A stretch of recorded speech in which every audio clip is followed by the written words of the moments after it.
आप सभी का नोवा आईवीएफ फर्टिलिटी के 100 सेंटर के लॉन्च पर हार्दिक स्वागत है। ये इवेंट सिर्फ एक सेंटर की ओपनिंग का सेलिब्रेशन नहीं है, बल्कि ये उन जिंदगियों का जश्न है जो हम टच कर पाए हैं नोवा आईवीएफ में।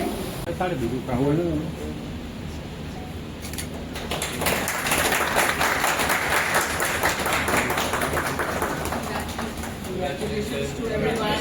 Congratulations everyone. Thank you so much. Thank you.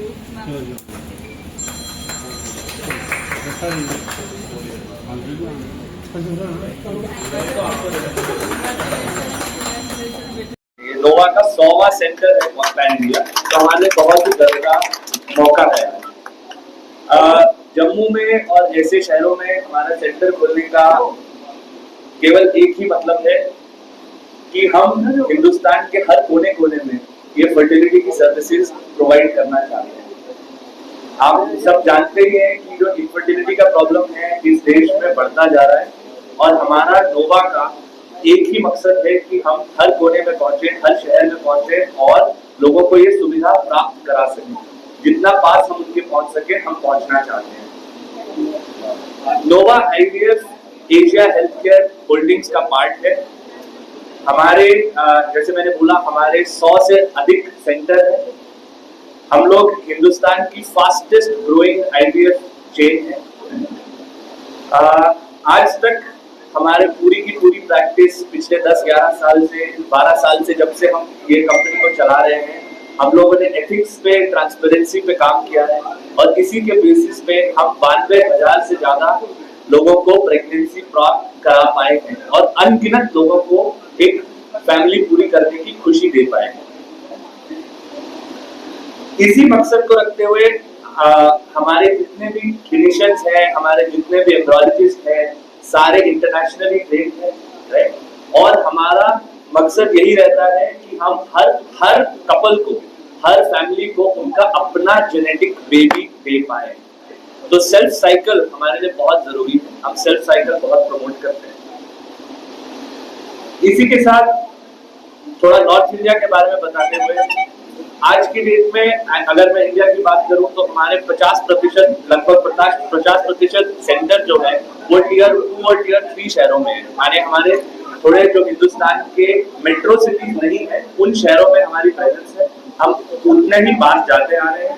North India में अगर मैं अकेले बात करूं तो नॉर्थ इंडिया में हमारे आज की डेट में 28 सेंटर है, 21 शहरों में हम प्रेजेंट हैं, और ये हमारे लिए केवल एक शुरुआत है। हम यहाँ से बस आगे ही बढ़ रहे हैं। इसी के साथ मैं आप सबका दोबारा से एक बार धन्यवाद करना चाहता हूँ, और आप लोगों से आपकी शुभकामनाओं के साथ हम इस सेंटर को आज शुरुआत करना चाहेंगे। मैं आप सबका बहुत बहुत धन्यवाद और आभार प्रकट करती हूँ कि आप लोग आज हमारे साथ आए और हमारे साथ जुड़े। आपको भी पता है, हमें भी बहुत पता है कि मीडिया का कितना बड़ा रोल है सोशल एक्टिविटीज में, और न सिर्फ हेल्थ में, हर क्षेत्र में जो आप लोग जनता के सामने लेके आते हैं वही सत्य होता है।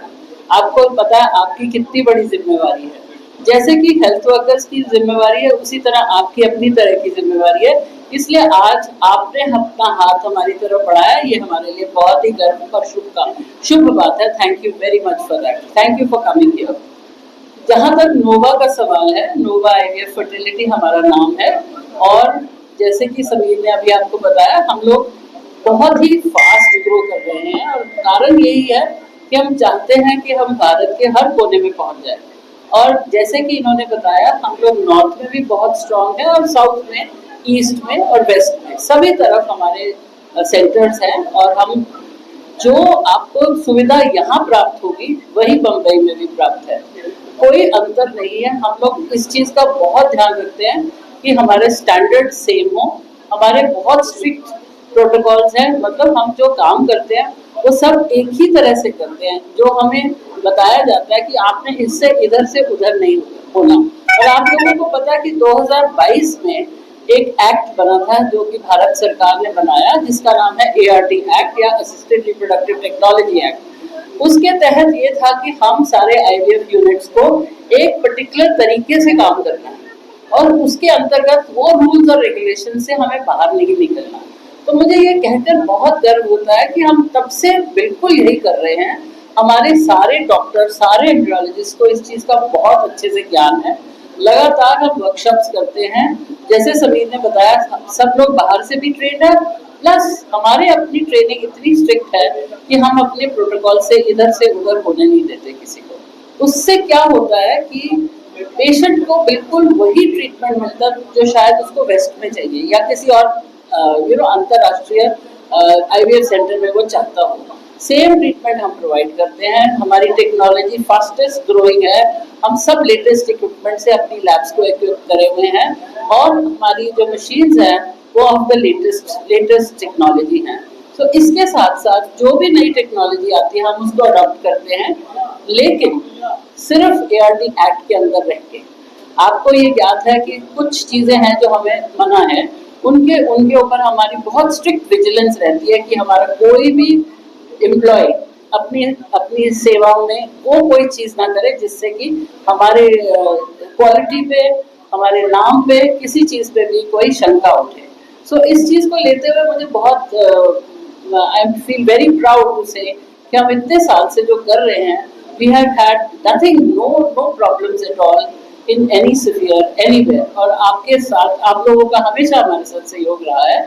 इसीलिए आई थिंक ये कहते हुए मैं जम्मू को बहुत बहुत बधाई देती हूँ और कहती हूँ कि आप भी वही करें जो हम हमेशा से करते आए हैं, गुड एथिक्स, ट्रांसपेरेंसी, जिससे कि हम पेशेंट को जो कर रहे हैं वो सब दिखाएं और बताएं और फिर कुछ भी उससे छुपा ना रखें। So I will hand over to now Poonam to tell you.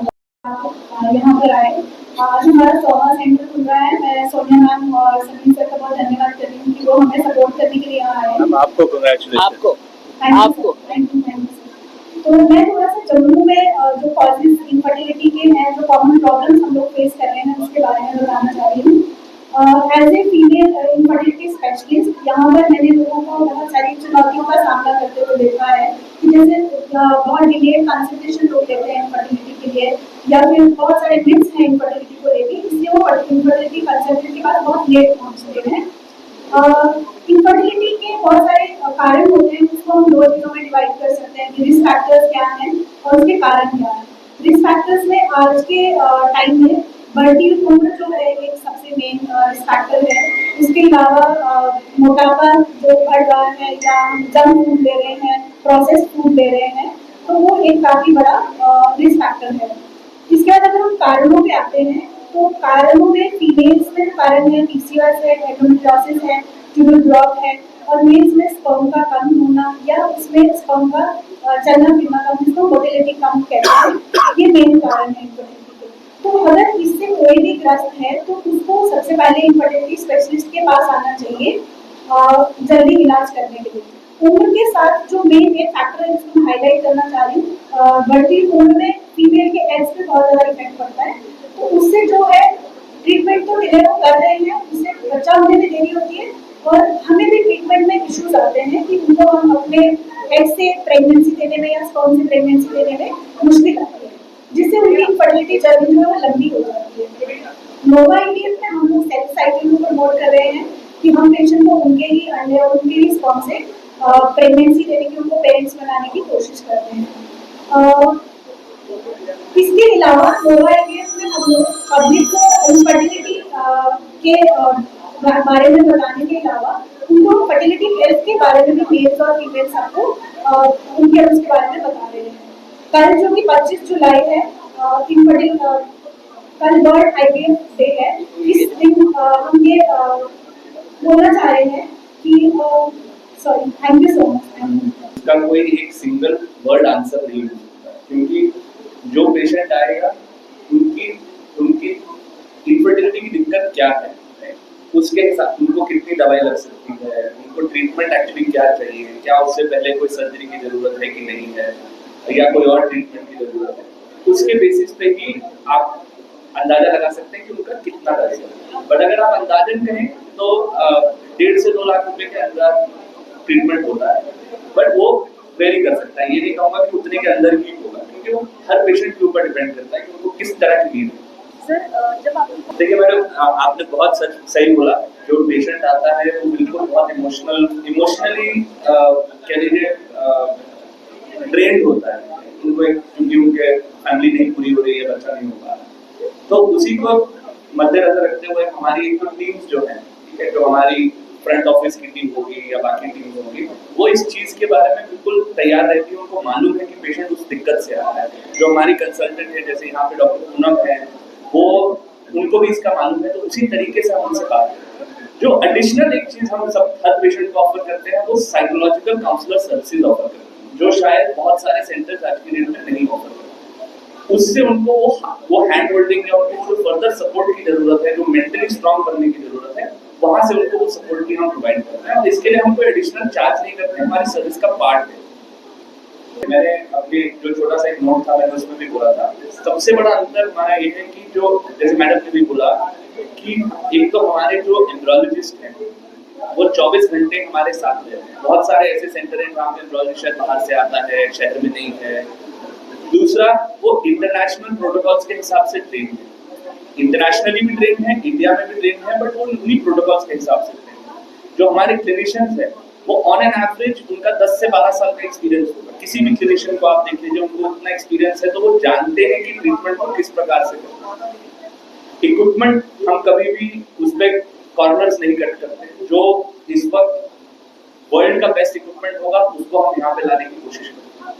तो यही हमारे डिफरेंशिएटर है। इसी तरह से हम बेस्ट क्वालिटी ट्रीटमेंट प्रोवाइड करना चाहते हैं और जितना पास पेशेंट हो सके उतना पास करते हैं। पूछा और क्वालिटी आपने पूछी है, तो दोनों चीजें मिक्स्ड है।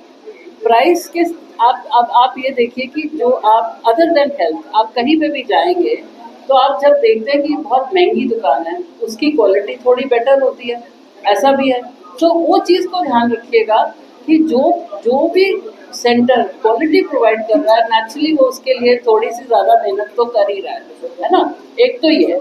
दूसरी बात, सबसे बड़ी बात ये है कि जो आपको मैं ये सबको बताना चाहती हूँ कि जो गवर्नमेंट के सेंटर्स है ना, वहाँ पे भी एक प्राइस है, इट्स नॉट फ्री, कहीं पे भी कुछ नहीं है। सो देयरफॉर आपको चाहिए कि वहाँ पे भी आप एक्सप्लोर करें कि वहाँ क्या हो रहा है, नॉट जस्ट प्राइवेट हॉस्पिटल।